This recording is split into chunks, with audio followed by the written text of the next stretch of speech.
Entonces continuamos, como estábamos indicando, la detención del tránsito o hilo intestinal pues puede dividirse mecánico y funcional o reflejo, también llamado paralítico. Ya habíamos indicado lo que es las causas del mecánico, que son luminal, extraluminal y parietal, que son causas objetivas, es decir, visibles, palpables, tangibles. Por el contrario, la funcional o refleja pueden ser de tipo electrolítica, es decir, deficiencias de algún tipo de electrolito, especialmente del potasio, o pueden ser alteraciones de tipo hormonal, o inclusive alteración tipo neurológica. Y hemos indicado que por contacto directo y manipulación de las arterias intestinales, estas generan un hilo, una parálisis parcial, pueden llegar hasta el tercer día para eliminación de gases y hasta el quinto día para eliminación de deposiciones, ¿no? Habíamos indicado que esto es un dato importante, puesto que si tenemos un paciente que no ha eliminado gases cuarto o quinto día, pues, o sea, gases rectales, podemos estar ante una complicación grave en el paciente, y el no darnos cuenta es grave. Bien, hay otras causas también como irritación peritoneal, todo proceso inflamatorio, ¿sí? Vamos a ver más adelante, una peritonitis tipo inflamatorio, como apendicitis, diverticulitis, colecistitis, genera de alguna forma una parálisis por la transudación y la liberación de citocinas. A este nivel, la parálisis parcial de algún segmento intestinal. Obviamente, si es que se comprueba una peritonitis, por ejemplo una apendicitis aguda perforada, puede dar una peritonitis generalizada, lo cual va a condicionar una parálisis generalizada de todo el intestino, una parálisis total, lo que se expresa clínicamente con unos ruidos hidroaéreos abolidos, y esto es indicativo de cirugía. Farmacológico, pues ya habíamos indicado en la anterior clase que el uso de furosemida pues depleta potasio, y si no nos damos cuenta de esto, pues podemos condicionar un hilio, ¿no? Muchas veces le dan furosemida a un paciente para disminuir los edemas, y se encuentran con que el paciente está estreñido, tiene náuseas, vómitos, y no saben la causa. Pues la causa es la hipocalemia. Entonces, si es necesario darle furosemida, pues puedes corregir un poco el potasio. Ahora, si puedes no usar la furosemida, pues, y necesitas eliminar edemas, pues tenemos diuréticos ahorradores de potasio, ¿no? Como la espironolactona, que podría ser muy útil. Otro dato también es la depresión de potasio por el uso constante y prolongado de salbutamol, ¿no? También alteraciones como por decir, lesiones a nivel de la columna dorsolumbar con lesiones medulares, puede conllevar a una paraplegia y condicionar lesiones neuronales o alteraciones neurológicas colaterales que puede disminuir el funcionamiento normal del intestino. Recordemos que el intestino delgado y grueso tiene su propio marcapasos, el plexo de Auerbach también tiene un plexo nervioso, pero pese a eso puede condicionarse disminución de la peristalsis o inclusive una abolición completa. Y aquí tenemos las causas obstructivas que ya nos hemos repasado, como cuerpos extraños, tripobesuarios, fitobesuarios, parásitos y los cálculos biliares en el hilo biliar. Extraluminales como bridas, hernias parietales, eventraciones, vólvulos, y el síndrome de Willis, que es importante, ¿no? Que es la compresión de la arteria mesentérica superior y la aorta a nivel de la tercera porción del duodeno, no lo olviden. Parietales, ¿no? Que están formando parte de lo que es la pared del intestino, neoplasias, pólipos, duplicaciones o enfermedades inflamatorias. Bien, tal vez una de las principales causas de obstrucción intestinal alta vamos a tener las bridas y adherencias, ¿sí? Las bridas y adherencias son diferentes, no es lo mismo. Las adherencias son las uniones laterales entre el intestino con la peritoneo parietal o el intestino con la superficie de otro segmento intestinal. Son adherencias, como dice su nombre, están pegadas, pero bridas son como cuerdas, ligamentos, ¿sí? Que se forman por el proceso cicatrizal, y estas unen diferentes segmentos, son como cuerdas, recuerden, son como cuerdas, no son estructuras o superficies pegadas. Es importante esto, pues como podemos ver en el dibujo, podemos tener una brida que puede estar comprimiendo un segmento intestinal y producir una obstrucción intestinal. Esas bridas pueden adherirse a la víscera pared abdominal, peritoneo parietal, víscera cicatriz después de una laparotomía. Las causas generalmente son características personales, y esto es importante tratar al paciente. Muchas veces cuestionan al cirujano por la presencia de bridas y adherencias. Lamentablemente podemos tener un paciente con una peritonitis generalizada, ya hemos hecho un lavado completo de la cavidad abdominal, hemos dejado drenajes, ¿no? Y no va a haber bridas y adherencias. Pero hay otro paciente en el cual hacemos una cirugía laparoscópica limpia, dejamos, ¿no?, aparentemente seca la cavidad, pero siempre hay un sangradito, y a partir de esto puede originarse una gran brida o gran adherencia a ese nivel. Entonces es una respuesta propia del paciente.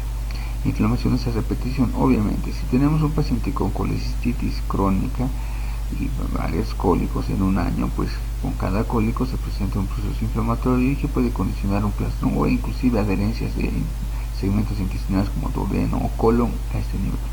Cirugías de urgencia, cirugías ginecológicas o las materiales de sutura.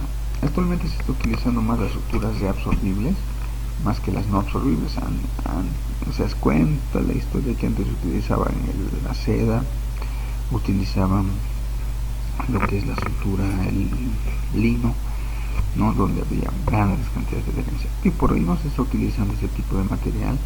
Por lo menos los cirujanos actuales dejan de utilizar esos materiales que sin duda tendrán sus indicaciones, pero están optando por utilizar, inclusive si necesitamos sutura no absorbible, pues tenemos el Etibond, ¿sí?, poliéster, que es básicamente un hilo maleable y de muy buena funcionalidad, ¿no? Obviamente el costo varía, pero podríamos utilizar para evitar este tipo de consecuencias en pacientes que sabemos que pueden hacer bridas y adherencias.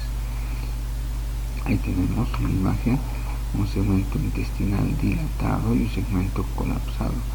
Es importante saber esto porque el segmento obstruido, ya como se ve acá, muchas veces lo podemos identificar, pero no sabemos qué segmento es proximal y qué segmento es distal. Tenemos dos opciones para saber esto. Visualmente, de forma inmediata, podemos determinar el segmento proximal siempre es el que se va a distender. ¿Por qué? Porque el intestino delgado, al encontrar un stop, trata de vencerlo, ¿sí? Aumenta peristalsis, de ahí la clínica, vamos a ver más adelante, la peristalsis de lucha, pero posteriormente se cansa, y al cansarse pues se relaja y se distiende, acumulándose de secreción intestinal y todo lo que le venga del estómago, ¿no?, o secciones proximales. Entonces se va distendiendo. Entonces es proximal y distal.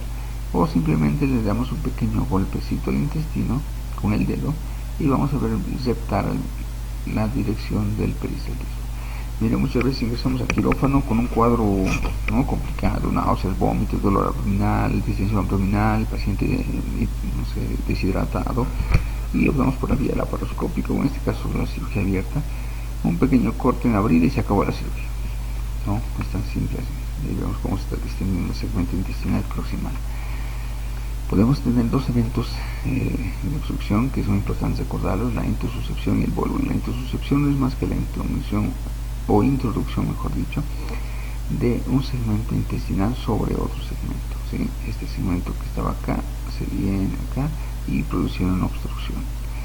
Y el vólvulo es la rotación sobre su propio eje. Recordemos que el vólvulo no solo se puede presentar en el sigmoide, sino en todo segmento móvil de víscera órica, inclusive en el estómago, vólvulo gástrico, vólvulo cecal, vólvulos, ¿no?, de transverso, vólvulo intestino delgado, cualquier segmento.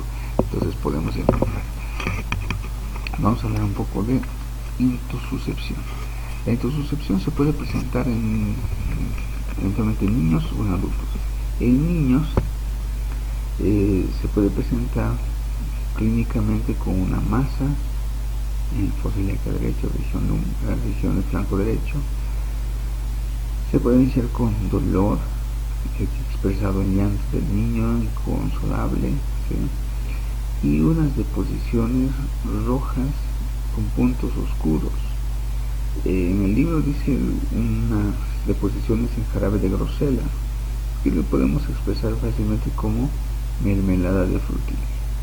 Si el pacientito tiene estas tres características, podríamos considerar que el paciente tiene intususcepción. ¿Cuándo se puede, cuáles son las condiciones para que presente intususcepción? Procesos diarreicos agudos severos, es decir, paciente que ha tenido varias deposiciones líquidas puede condicionar que un segmento intestinal se introduzca sobre otro. En el paciente adulto, El paciente puede presentar estas características, pero lo que más llama la atención son náuseas, vómitos y dolores en el nivel. El pacientito no va a llorar, obviamente, y las deposiciones generalmente no se las caracterizan como en los niños, pero una masa y dolor a ese nivel podríamos encontrar. Y obviamente la clínica de obstrucción intestinal, náuseas, vómitos que pueda presentar. La condicionante en el paciente adulto son la presencia de pólipos, un segmento de pólipo puede estar acá, por ejemplo, y ese pólipo es arrastrado por las heces y introducido en otro segmento intestinal, llamamos polo de introsuscepción a ese nivel. También podemos encontrar la obstrucción intestinal con la compresión de un segmento intestinal. Muchas veces debemos revisar lugares donde podamos encontrar hernias inguinales crueles en cuadros de obstrucción intestinal alta, ¿sí? Porque cuando está obstruido un segmento intestinal, pues vamos a tener clínica de obstrucción, pero en realidad es una hernia inguinal o hernia crural encarcelada, ¿no? Que puede llegar a un cuadro de estrangulación, inclusive por compromiso vascular. Bien, esas son las hernias externas, pero hay hernias internas que podemos y debemos tomar en cuenta. El paciente a veces tiene toda la clínica de obstrucción intestinal y no ha sido operado. Y al no haber sido operado, pues descartamos bridas y adherencias como una causa primaria. Es verdad que puede haber bridas y adherencias por patologías de orden primario, no necesariamente abdominal, me explico. Supongamos que el paciente tiene una tuberculosis pulmonar muy grave que se asocia a una tuberculosis peritoneal. Esta tuberculosis a nivel del peritoneo parietal hace que se formen granos de mijo, son zonas de necrosis de calcificación, además de lesiones que pueden causar adherencias y bridas a ese nivel en todo el intestino. El manejo es el esquema antibiótico para lo que es el bacilo de la tuberculosis y generalmente tiene una buena resolución. Pero aquellos pacientes que no han sido operados y no descartemos cuadros primarios como tuberculosis pulmonar, podríamos encontrar obstrucción intestinal. Por ejemplo, tenemos segmentos donde el hiato de Wislow, la fosa paraduodenal, la fosa transmesocolónica, transmesentérica, transligamentaria, son lugares donde el intestino delgado puede introducirse y producir un sifón, un atrapamiento local, lo que va a condicionar una obstrucción intestinal alta en el paciente. Bien, antes de que pasemos al hilo biliar, recordemos un poco el tema de las bridas y adherencias. Pues estas bridas y adherencias, alguna vez me preguntan, ¿cómo puedo determinar yo? Así es que puede ser bridas y adherencias. Es verdad, porque no necesariamente si se ha operado el paciente tenga bridas y adherencias, es decir, sea la causa de obstrucción intestinal. Muchas veces podemos confundir. Un dato que nos puede ser útil es la cicatrización externa del paciente.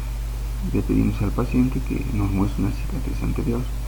Si el paciente nos muestra esa cicatriz anterior, ya sea en cualquier lado del cuerpo, ¿no?, de extremidades, ¿no?, y vemos que esta es queloide hipertrófica, o en la cicatriz quirúrgica del abdomen es hipertrófica, ¿no?, pues, o queloidea, pues lo más podemos extrapolar esto. La cicatrización externa es similar a la cicatrización interna, entonces puede ser la causa. Pero ¿qué tal si tenemos una cicatriz finita en la parte externa? Sus cicatrices son casi notables, pues la probabilidad de bridas y adherencias no se descarta, pero básicamente disminuye la probabilidad. Esto es importante porque muchas veces se ingresa a pacientes con obstrucción intestinal alta porque ha sido operado, qué sé yo, de cesáreas de 2-3 veces y tiene una gran cicatriz, una fea cicatriz, pero tiene además dolor abdominal, tiene signos de irritación peritoneal y el paciente es considerado como obstrucción intestinal y la dejan, vamos a ver en el manejo de obstrucción intestinal, la dejan 2-3 días inclusive, no pensando que es obstrucción intestinal, y al final es un cuadro de apendicitis aguda que está originando un hilio paralítico por la peritonitis, y este hilio paralítico pues condiciona una obstrucción intestinal clínicamente. Pues recuerden, en una obstrucción intestinal alta de inicio no va a haber signos de irritación peritoneal. Puede haber dolor a la compresión, pero no hay signos de rebote. Y si tenemos un signo de rebote, pues debemos entrar al quirófano. sospechar primero que se está complicando esta obstrucción intestinal, se está estrangulando el intestino o está perforándose por un proceso de distensión severa o que sea otro cuadro, ¿no? Entonces es importante aclarar eso. Pues estas bridas y adherencias van a ver que se pueden resolver de manera sencilla cuando se descubre o se identifica de forma precoz. Ilio biliar. En algunos momentos de la vida, un cálculo que puede ocasionar problemas vesiculares en el tracto biliar pasa al duodeno o al colon, en algo que se llama la fístula colecisto entérica o colónica. Chendes ya nos ha dado la clasificación, ¿sí?, ya de la fístula colecisto coledociana, ¿no?, con el síndrome de Medici, acá está. Pero ha habido casos en el cual no se forma una fístula colecisto coledociana, sino es una fístula colecisto entérica o colecisto colónica, en el cual se presenta una comunicación directa de la vesícula con el duodeno o la vesícula con el colon transverso. Imagínense que sea en el colon transverso, pues el cálculo llega al colon transverso, colon descendente, y el paciente lo elimina sin pena ni gloria, ¿no? Pero obviamente tendrá sus repercusiones en la sobrecarga bacteriana, en la infección de la vía biliar, todo eso. Pero ¿qué pasa en este punto de obstrucción intestinal alta? Porque es importante considerar esto. Este cálculo puede atravesar el duodeno. Al atravesar el duodeno, pues va a llegar fácilmente hasta la segunda, tercera, cuarta porción del duodeno. Llegamos a lo 3, y 1, y así puede estar avanzando o obstruirse en el cólico del segmento. Pero el lugar donde se puede obstruir más fácilmente es en la válvula ileocecal.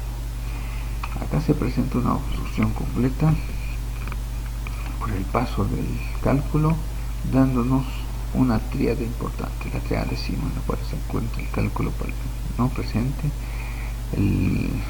son asas centinelas o el signo de escalera por la obstrucción intestinal que está presentando esta, y por la comunicación entre el duodeno que tiene gas y la vía biliar, pues puede haber aerobilia.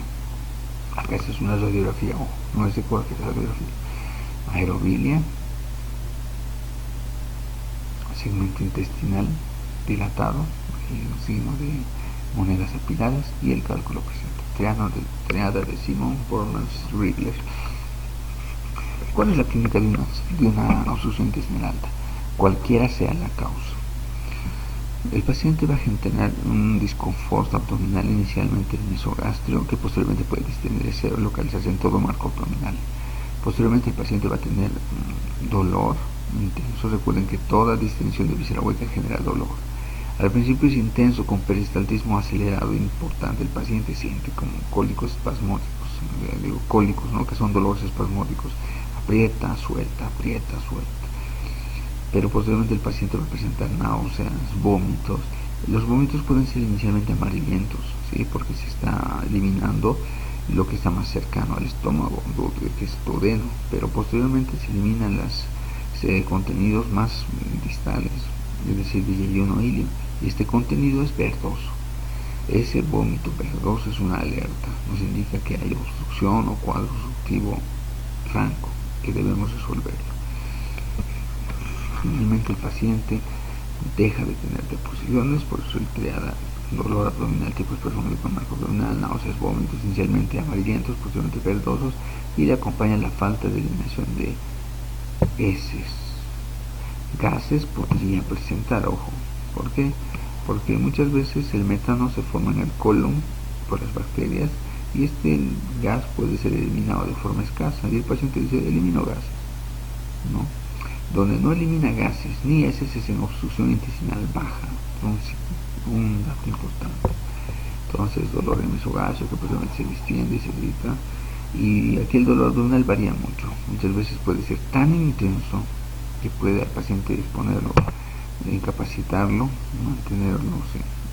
Por ejemplo, esto pasa en los cuadros vasculares, una embolia mesentérica o un infarto mesentérico severo, ¿no?, extenso, que puede condicionar con el dolor súbito e indescriptible en el paciente. Por fisiopatología, recordemos que el intestino delgado maneja grandes cantidades de líquido que van absorbiéndose. Si bien en el colon es donde se absorbe más agua, pero en todo el trayecto del tubo intestinal y hígado se va absorbiendo.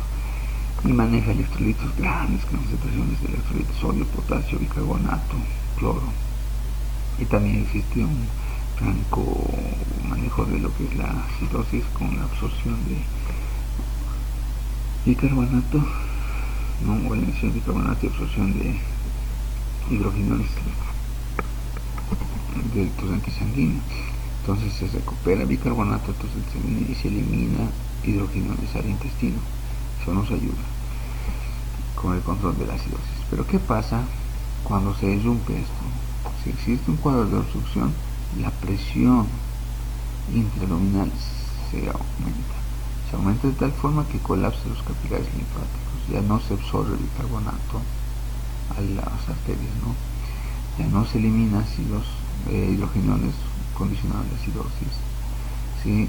El agua ya no se absorbe porque se mantiene acá, mantiene una deshidratación. Cuando hablen de pérdidas en el tercer espacio, recordemos que los dos espacios es el líquido intracelular y el líquido extracelular.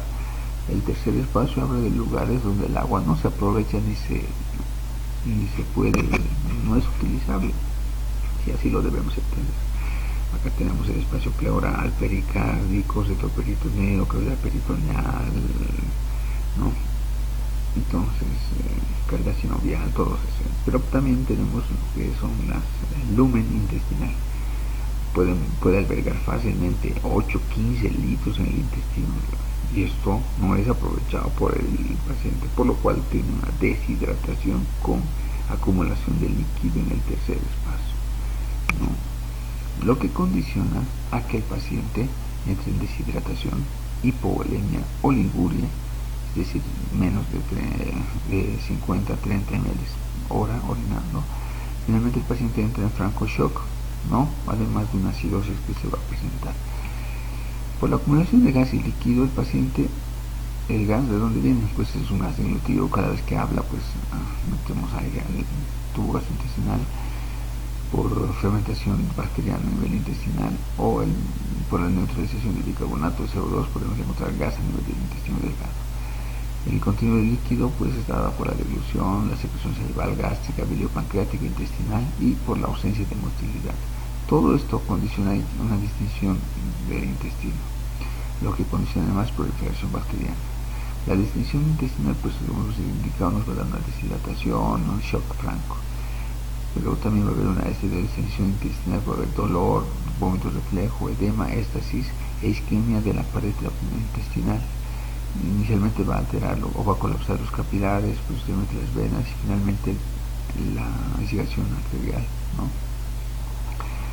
Disminuye la absorción, aumenta la secreción, aumenta la presión intraabdominal y genera una hipoventilación porque los pulmones no se pueden expandir completamente. En paralelo, las bacterias están haciendo su agosto en la cavidad intestinal, el lumen intestinal, proliferándose y condicionando la translocación bacteriana, que es el paso de bacterias viables por la pared intestinal. Eso es translocación bacteriana, condicionando una sepsis. Pero aún así, si el cuadro persiste, pared intestinal se necrosa, se perfora y libera grandes cantidades de contenido, grandes cantidades de bacterias, condiciona la sepsis. Estas son las causas por las cuales el paciente llega a morir, pero son cuadros tácticos. Acá son cuadros resumidos de lo que se está hablando. Estrangulación intestinal. Y algo que se llama abdomen agudo vascular, ¿sí? Esto es porque, o isquemia, con el cual hay dolores abdominales que se presentan por isquemia de algún segmento intestinal.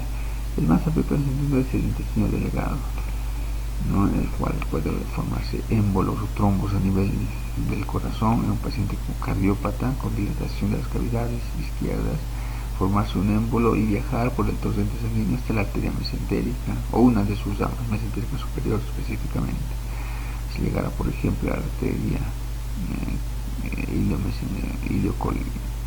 a la iliocólica llamada antes, o actualmente iliobiseco-cola pendicular, pues va a haber una alteración de todo lo que es el hilo intestinal, el apéndice, el colon ascendente y el ciego. Pero imagínense si hubiera una obstrucción o émbolo a nivel del inicio de la arteria mesentérica superior, pues sería catastrófico, porque afectaría todo el intestino delgado, todo el colon derecho, el apéndice, ¿no? Todo eso, entonces causaría unas lesiones similares a estas. Pueden ser parciales, la isquemia puede ser parcial. Muchas veces ingresamos a quirófano, se está estrangulando, la vemos en una imagen guinda, ¿no? Entonces estamos ante la duda de que si va a servir o no va a servir ese intestino, no funciona, hay que sacarlo, no sacarlo. Entonces esas dudas se pueden resolver fácilmente con una visual evaluación de la coloración, pero después de aplicar soluciones calientes a 32 grados, 27, 29 indican, pero a 32 grados podemos aplicarle. ¿Para qué? Para vasodilatar las arterias y poder llegar más sangre oxigenada y vasodilatar las venas para eliminar los residuos, ¿no?, que puedan estar en esos segmentos intestinales. Después de la aplicación de esta agua caliente, muchas veces la coloración mejora, se torna un poco más rosada, pues nos alivia. El segundo paso es básicamente ver el pulso de este segmento intestinal. Recuerden que no les vamos a ver pulgar, ¿no? Simplemente con el índice y el medio pueden palpar. Si hay un pulso presente, pues nos alivia. Y finalmente la prueba de fuego. Golpeamos un segmento intestinal con el dedo y vemos si es recta, es decir, si hay peristaltismo. Si la coloración es rosada, si hay pulso y si hay peristaltismo presente, pues ese intestino es viable, no hay que sacarlo. Pero ¿qué tal? Tenemos una coloración oscura, pese a que hemos aplicado solución caliente, no se mueve, pese a que le golpeamos bastante fuerte en el intestino, y peor, no hay pulso, pues ese segmento intestinal no sirve. Pruebas que nos puedan ayudar a pensar en esto antes de entrar a cirugía. El aumento de la amilasa, recuerden, se va a elevar cuando existe cualquier segmento de víscera hueca afectada. Puede ser trompas uterinas, intestino delgado, grueso, incluso el estómago. Obviamente no a niveles que se podría presentar una pancreatitis. Cuando vemos pancreatitis vamos a recordar esto. Cuando la amilasa se eleva 3 veces el valor límite superior, pues tenemos hepatitis. Pero si se eleva, pero no es 3 veces el valor, pues veamos en estas alternativas, ¿no? Pero también podemos pedir otros laboratorios, ¿no? Por ejemplo, el aumento de la lactato deshidrogenasa, la creatina fosfocinasa no sirve. La dialdehído malónico plasmático es importante, pero no la tenemos en el medio por el momento. El examen físico, una obstrucción intestinal alta, pues podemos tener un abdomen distendido, puede ser generalizado. Cicatrices, es importante evaluar si son estas hipertróficas o keloideas, orificios herniales, ir a buscar lo que son las hernias inguinales o crurales. A la palpación puede haber una masa tumoral, una tensión superficial no abdominal, orificios herniarios, debemos ir a palparlos. Además de, en la percusión podemos encontrar inicialmente, sí, tal vez regiones timpánicas, pero posteriormente, cuando ya ha avanzado y está lleno de líquido el lumen intestinal, pues tenemos matidez generalizada. Lo que les decía, la auscultación. Cuando nos enseñan semiología, básicamente nos dicen, pues el peristalsis de lucha se presenta en obstrucción mecánica, y cuando no hay peristalsis de lucha y obstrucción, pues es un hilo paralítico. Pues inicialmente sí es cierto, cuando existe una obstrucción aguda, el intestino trata de vencer esta obstrucción y pues su peristaltismo aumenta, su peristalsis de lucha, pero se va a cansar. Cuando se cansa, de 6 a 12 horas, tal vez a las 12 horas ya está cansado, entonces el intestino se agota y básicamente se distiende, se relaja. Y uno cuando ausculta, pues encuentra un silencio abdominal, ya no encuentra esta lucha, y aún así es de tipo mecánico. Pues la clínica es importante, es tan sencilla la clínica, pero es importante revisar lo que hemos visto hasta ahora.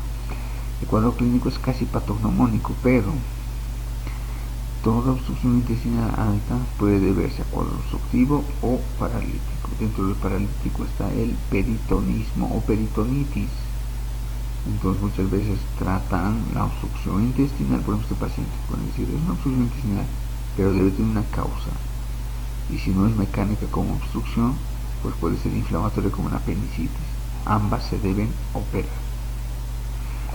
Los laboratorios son importantes para determinar si es que el paciente encuentra con algún indicio de isquemia intestinal pidiéndole amilasa, pero es importante pedir electrolitos, siempre deben pedir electrolitos a un paciente con obstrucción intestinal alta. Recuerden la relación con la hipocalemia, y además nos es importante el basal, es decir, que tal si el paciente tiene un potasio de 3.6, ya está perfecto, está dentro del rango, pero es el límite inferior.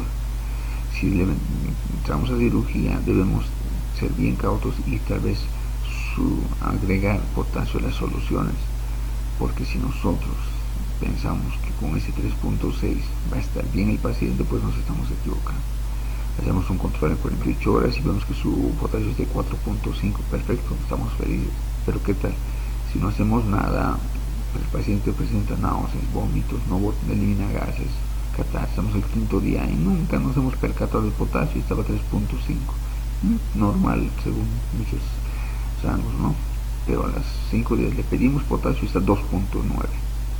Entonces, el problema es nuestro, tenemos que evaluar el potasio. También pedir una gasometría arterial, porque reconocer el medio interno es importante en todo paciente, ¿sí? Obviamente pedir creatinina para ver si la función renal está adecuada. Recordemos que una obstrucción intestinal alta puede causar un shock, una deshidratación y una afectación renal.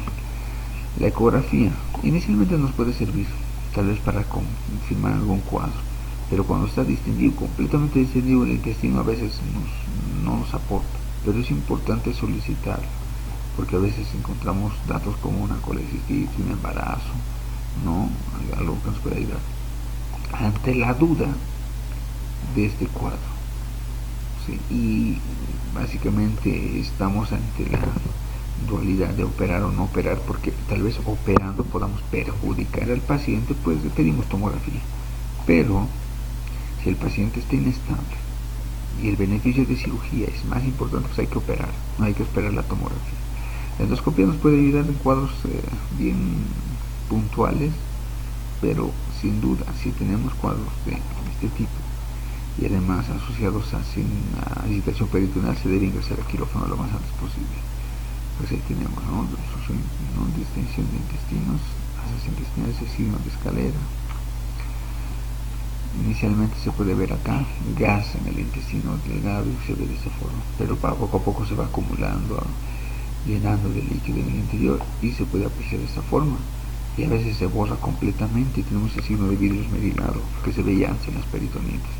Ojo que debemos diferenciar de lo que es el obstrucción intestinal alta, es el signo de grano de café de un bólvulo de sigmoides, ¿sí?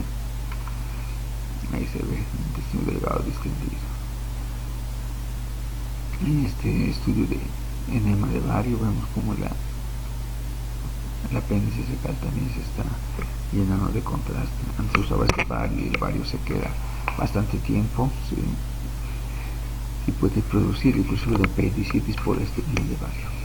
Muchas veces cuando vemos una radiografía debemos tener en cuenta esto. Queremos ver si o si las pilas son de las pilas de monedas, ¿no? Las monedas apiladas. Queremos ver si o si signos de niveles hidroaéreos, pero en realidad va a depender de la radiografía que le hayas realizado. Si tú le realizas una radiografía de pie, pues vas a identificar los niveles hidroaéreos. Si le has pedido una radiografía de cúbito echado en el paciente, pues lo que vas a ver es pilas de monedas o monedas apiladas, ¿sí? Entonces es importante recordar eso. La tomografía, podemos ver acá, miren, esas son asas intestinos delgados que están completamente llenas de contenido. El tratamiento: primero se debe internar al paciente, porque debemos determinar la causa de la obstrucción intestinal. Ojo, puede ser quirúrgica, casi el 30-40% de los pacientes de estos van a entrar a cirugía. Entonces es importante no debemos mandarle a su casa por lo menos 24 horas para determinar si la causa realmente es quirúrgica o solamente con reponiendo potasio, hidratando al paciente, podemos mejorar el cuadro.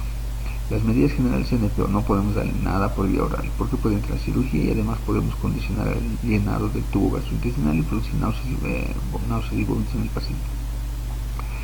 El paciente muchas veces está con un desconforto importante por una distensión en el estómago, porque todo el contenido de distal está viniendo hacia el proximal y está llenando el intestino delgado. significado de ilium a yeyuno, de yeyuno a duodeno, de duodeno a estómago, y el estómago está completamente distendido y causa un disconfort y dolor en el paciente.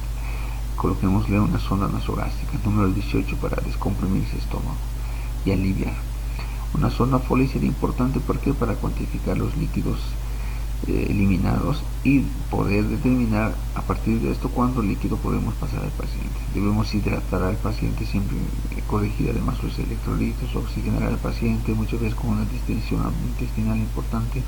Existe una restricción de la expansión pulmonar, lo que condiciona una hipoxigenación en el paciente. Puede haber un monitoreo de líquidos suministrados, eliminados, ¿sí? Debemos determinar el medio interno con la gasometría arterial. Analgésicos, bien, aquí es importante darle o no darle. Ojo, a ningún paciente hay que darle un antiespasmódico.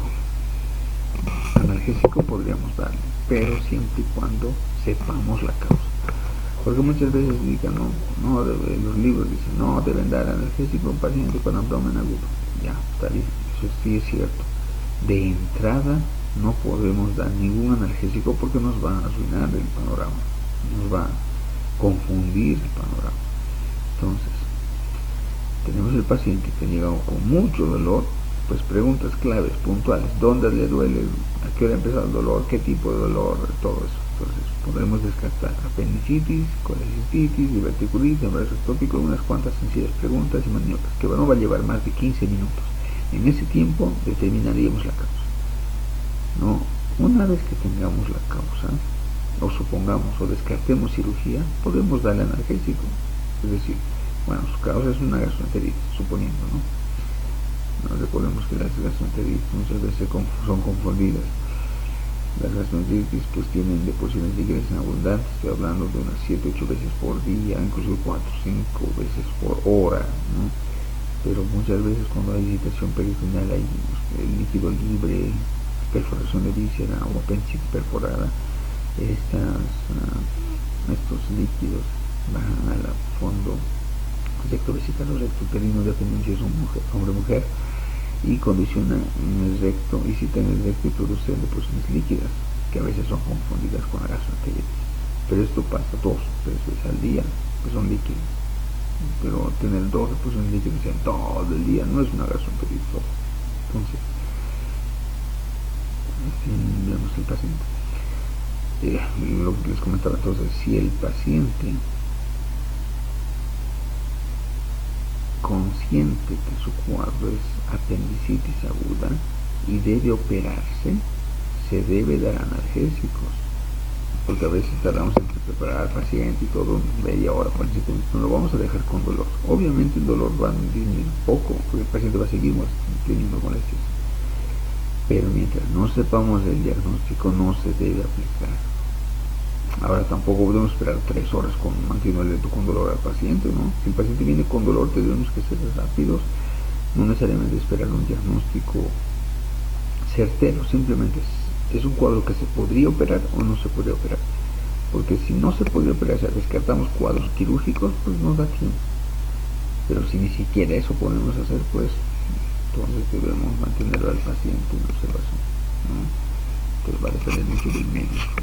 Antibióticos siempre se debe dar, siempre, en toda obstrucción intestinal, porque hemos visto que se puede distender el abdomen por la distensión del intestino delgado, por la acumulación de gas y líquidos, y además condiciona la proliferación bacteriana, la translocación bacteriana. Y nosotros no cubrimos con antibióticos, pues podríamos arrepentirnos posteriormente. Obviamente no podemos ser cautos, no podemos darle triple esquema, dosis máximas.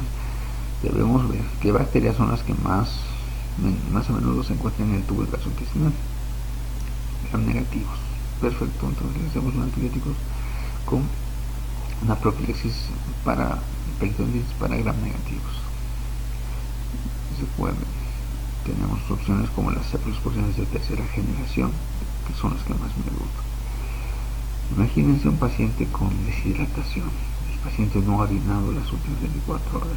Tenemos una creatinina en proceso y le inician gentamicina. Eso es criminal,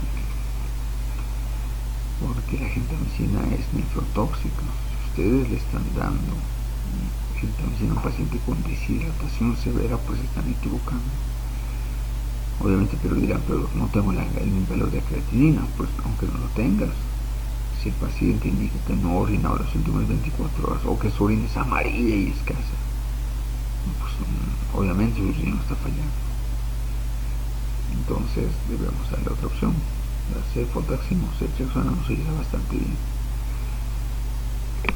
Pero si determinamos que el cuadro es quirúrgico, debe internarse, debe operarse el paciente. Ahora, el manejo de la obstrucción intestinal alta muchas veces lo se ha considerado como conservador. Esto solo es aplicable en aquel paciente que se sospecha de bridas y adherencias, no en las hernias inguinales estranguladas, encarceradas, no en las hernias internas, ¿sí? Solamente aquel paciente que sospeches que hay una posibilidad de bridas y adherencias como obstrucción intestinal. ¿Por qué? Porque el manejo conservador a veces sí es suficiente y evita mayores complicaciones en estos pacientes. ¿Por qué? Les explico. Supongamos que tenemos un paciente con obstrucción intestinal alta. Llega en una hora y decimos, puede ser bridas y adherencias, hay que operarlo. Y lo operamos así, a lo loco. Si uno lo opera, pues ingresa, sí ha habido bridas y adherencias, pero libera y todo eso, y lo cierra la pared. Y a los 2 meses otra vez cuadros de obstrucción. Pero ya no va a estar con las mismas bridas y adherencias. Se van a multiplicar por 5. Y así en la subsecuente cirugía va a ser peor. Tanto que podemos llegar a tener abdómenes congelados, es decir, abdómenes cicatrizados, donde todas las vísceras intestinales o abdominales están pegadas y son difíciles de separar. Estos sí son dramas. Para evitar eso, ¿qué se hace? Se da chance a manejo conservador. Pero si tenemos una obstrucción intestinal por una peritonitis, por una apendicitis perforada, pues no si operas, ¿no? antes de la hora.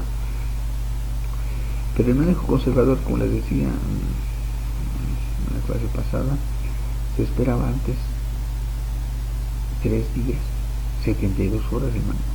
Actualmente solo es 12 horas. En 12 horas el paciente debería presentar mejoría clínica evidente. Solo así se puede llegar a mantener el manejo conservador. De no mejorar en 12 horas, pues no, debe operar. ¿Por qué? Porque 12 horas es el límite de resistencia para que no exista el compromiso vascular del segmento intestinal. Porque muchas veces ha mejorado un poco, lo dejaremos un día más, ha mejorado otro poco, si llega el tercer día, bueno, hay que operarlo. Operan y el segmento intestinal está necrosado. Y hay que hacer una enterectomía y una anastomosis. En un paciente séptico, en un paciente deshidratado, en un paciente complicado, pues es difícil hacerlo. No por la técnica, sino porque a futuro puede soltarse las suturas y nos puede complicar. Pero ¿qué tal? Supongamos que llega a 12 horas el paciente con zona nasogástrica, zona fole, corregimos potasio, mejora. De hecho, el paciente ya elimina gases, se siente mejor, su abdomen ha reblandecido, ¿no? Entonces, ya no hay náuseas, no se va a operar, ¿no? Tranquilamente no se va a operar, pero en 12 horas son suficientes para saber eso. Pero ¿qué tal si a las 12 horas el paciente sigue con las mismas molestias? Mejora un poco, pero mantiene el abdomen, nosotros lo notamos sigue tenso, la diuresis no ha mejorado, le hemos corregido potasio, electrolitos, sí, pero ahí estamos, mejor operar. Inclusive se puede resolver por vía laparoscópica, ¿sí? Entonces vamos por ahí.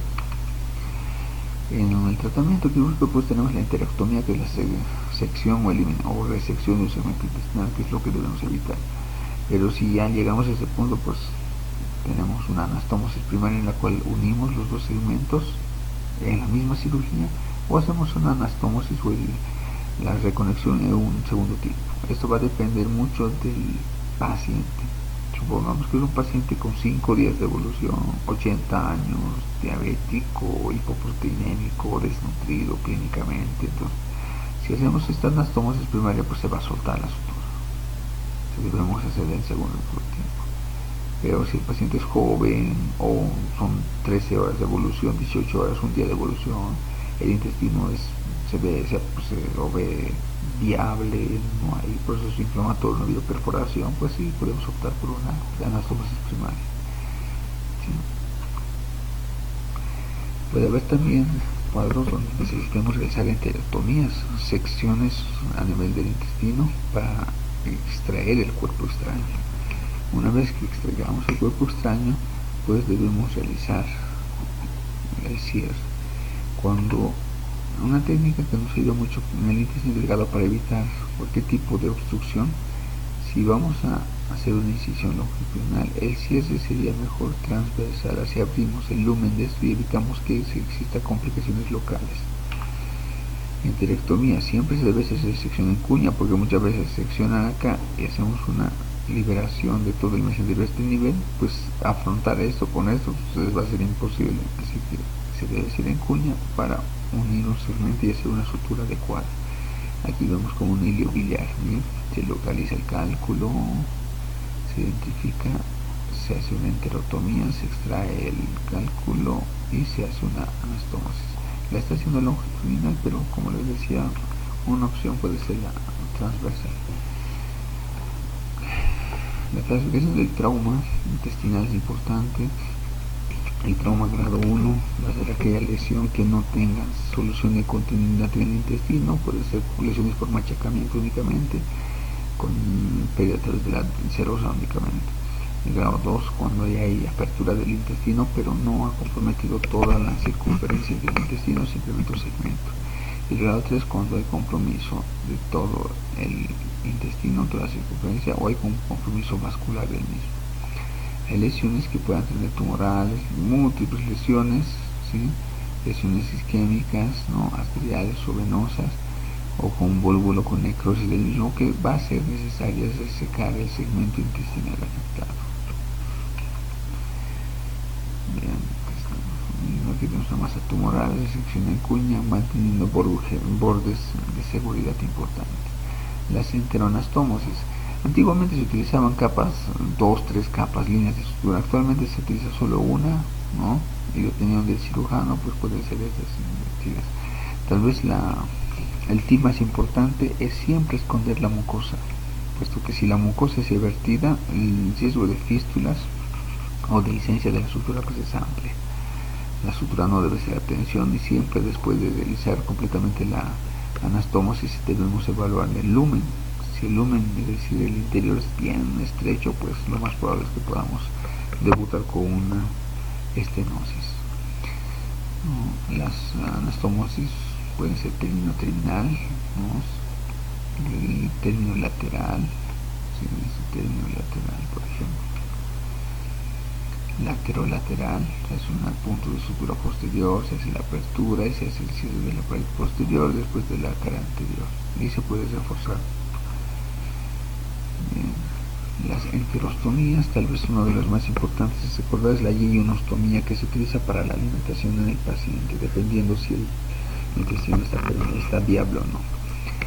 Esta enterostomía o yeyonostomía tipo Witzel hace una tunelización, miren, de una sondita nasogástrica, incluso puede ser que se introduce 10 centímetros en el tubo intestinal, posteriormente sale y en el exterior se hace una fijación con la serosa y además al nivel de la peritoneo parietal para la alimentación del paciente. Yeyonostomías.